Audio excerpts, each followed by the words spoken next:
If you need any Xbox or PlayStation codes or any cheap PC games, use the referral link in the description. It will take you over to g2a.com. They already have a discount on most of their goods, and if you use the code CHES at checkout, you can get yourself an extra 3% off as well. Hey guys, how's it going? Ches back again and welcome to episode number 15 of the Wolfsburg career mode here on FIFA 16. We had a bit of discussion in the comments section of the previous episode. I asked you for some transfer suggestions and well, you guys came out in force. Over 400 comments of people offering transfer suggestions for this particular transfer window. We're going to have a quick look in the shortlist at some of the ones that I've taken from that comment section. We'll go through in a little bit more detail, try and figure out which ones are viable, which ones aren't, and also, most notably, a couple of people were trying to give me comments or suggestions of people that are available on a pre-contract. Now, I haven't sent my scouts out, thinking about it, to search for people that have less than a year left on their contracts. I'm not sure by this point if it's too late to actually search and try and find players that have that in their contract, you know, with less than 6 months remaining, so we can get them on a pre-contract for next season. So let me know in the comment section down below which players are available on pre-contracts this year on FIFA 16 in the first season, because last year there were obviously a handful of players you could go for, like Sami Khedira, Dani Alves, etc.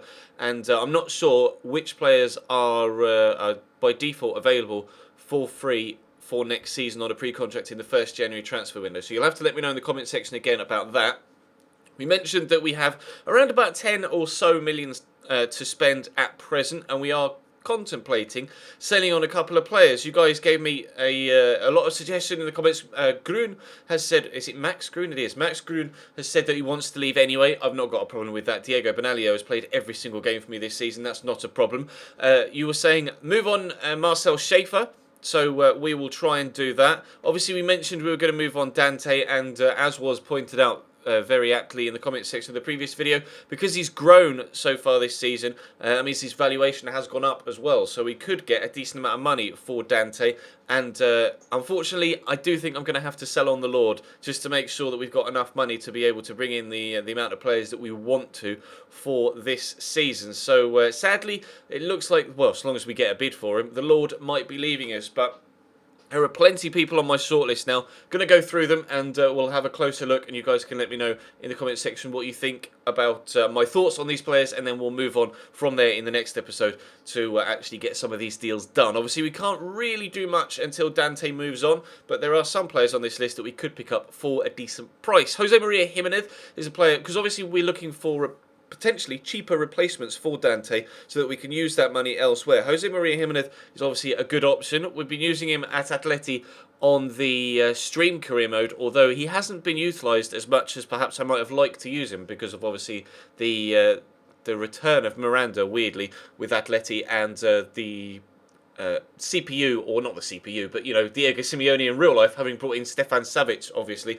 So Godin and Savic have been my main two centre-backs there, and we brought someone else in at centre-back as well, whose name escapes me right now. Daniele Rugani is another youngster that has been brought to my attention, and he presumably will be available fairly cheap, although he's on 50 grand a week, so he's not going to be the cheapest, but we'll have to wait and see what a scout report says about him. Alessio Romagnoli is another youngster that you guys that comes highly recommended from you guys, and he is on around about the same a week, I think, wage-wise. Oh no, half. Okay, fair enough. Well, he would be a cheaper option. We'll have to wait and see. He's 6'2", and Regani is 6'2" as well. So we'll have to wait and see with those two. Samuel Matiti has been kind of a go-to defender for the past few years, actually, on career mode. He's 22 now, and he could be available for a decent price. Mark Bartra obviously got an inform on Ultimate Team already this season, and he's a good prospect in real life as well. We may look at him. And Joel Matip, yes, he's expensive, but he is one of the players that is available to sign upon contract expiry. So we could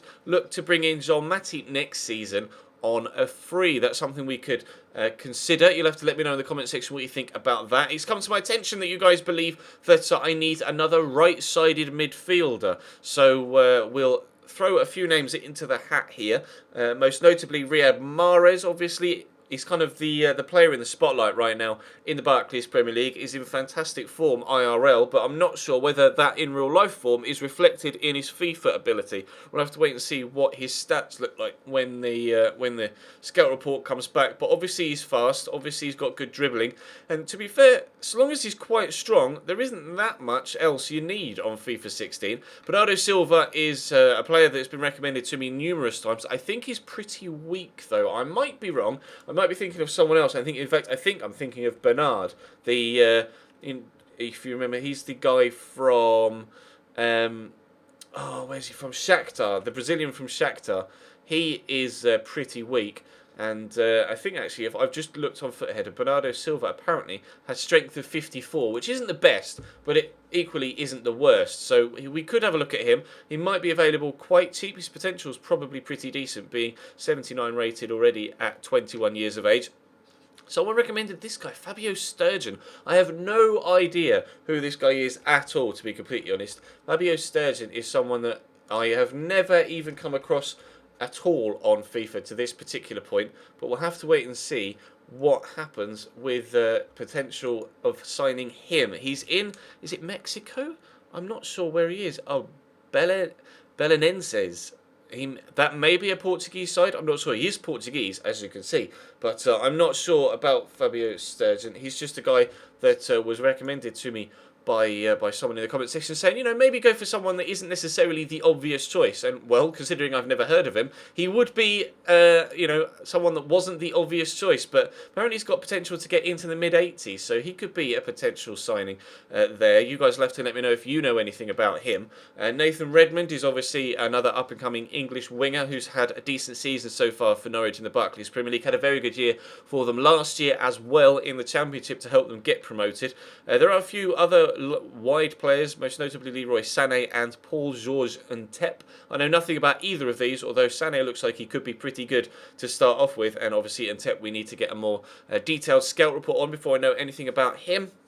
When it comes to central midfielders, we're pretty solid, I think, when it comes to central midfielders, although obviously we will be losing Joshua Gilavogi after this season because his loan spell comes to a close. So if we could replace him now and then maybe cancel that loan bid, then that's something I would be open to. Bazua is obviously a good youngster that grows quite well. We had a look at him in the Road to Glory series last year, and he obviously grows pretty well. Bruno Fernandes is another guy that was mentioned in the comment section that could potentially grow quite well. He is at Udinese at present, and again, I'm not sure how good he could be.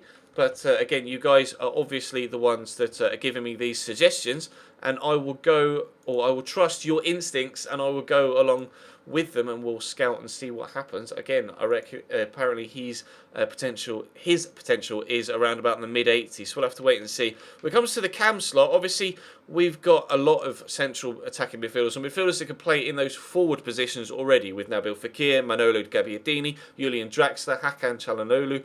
We've got plenty of players there, but people have been saying, or you've been saying in the comment section, you think I could perhaps use another name. So I'm not sure, but we'll have a closer look at Quintero and Bojan. Obviously, they were the two most popular suggestions in the comment section. Sofiane Feghouli was a suggestion as well because he also is available on a free contract or pre-contract for free at the end of this year. Now, he, I know for a fact, is an exceptional player at Valencia, the Algerian, on the right-hand side, so I would very much be open to bringing him in. But at the same time, Iñaki Williams is also an up-and-coming star and apparently is extremely good this year on FIFA 16, and at 6'1", offers the physicality that you would need in that wide role as well. Meunier also, without having the physicality, is apparently an absolute tank this year and very, very good in those wide areas. So again, I'm going to have a scout report looking at him.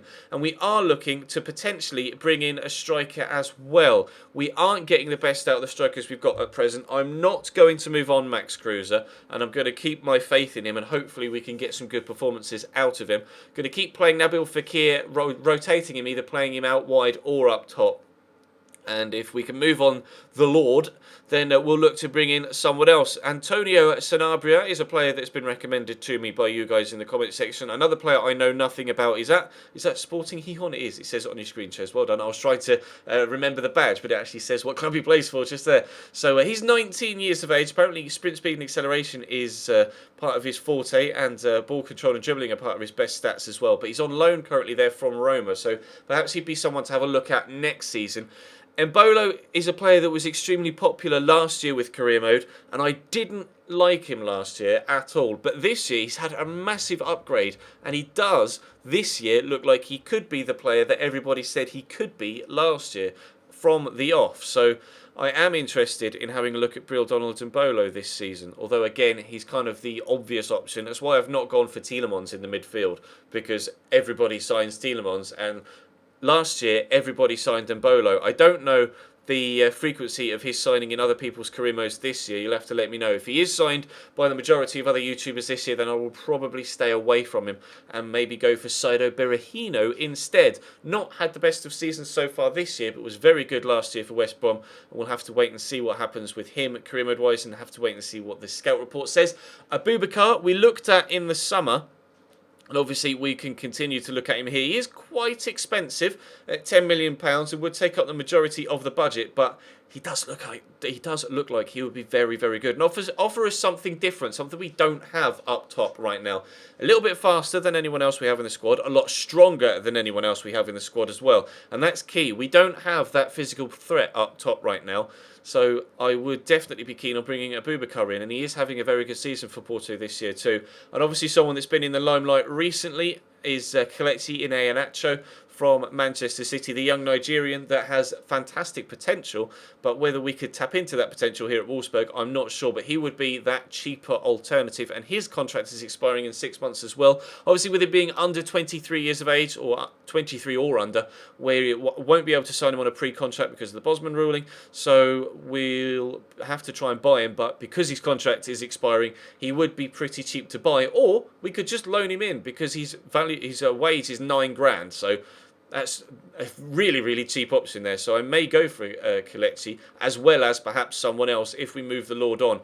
I just don't know right now. There are so many options, and I need to get information back on each of them before I can make a solid decision. And also, we need to move on Dante before we can make a solid decision as well. But we're looking okay in the league. Our form has been patchy of late, but we have had ridiculous fixture congestion of late as well. As you can see, the fixtures have just come, you know, game after game after game after game after game after game after game. Especially in this particular patch, we had a bit of a break here, and unfortunately weren't able to beat 10-man Juventus, but there was international games in between here, so the majority of my players were still tired when they were being played. And Naldo obviously picked up an injury, which was a big miss for us in that international period, and then the games came thick and fast again. We do have a break, though, in January for the winter, so we don't have a game for the next 2.5 weeks, which is a great thing. And then it's not that busy until we get back into the European football, where obviously we're now in the knockout stages of the Europa League, thanks to our third place finish in the group stage of the Champions League, with Real Madrid and Juventus going through at our expense. So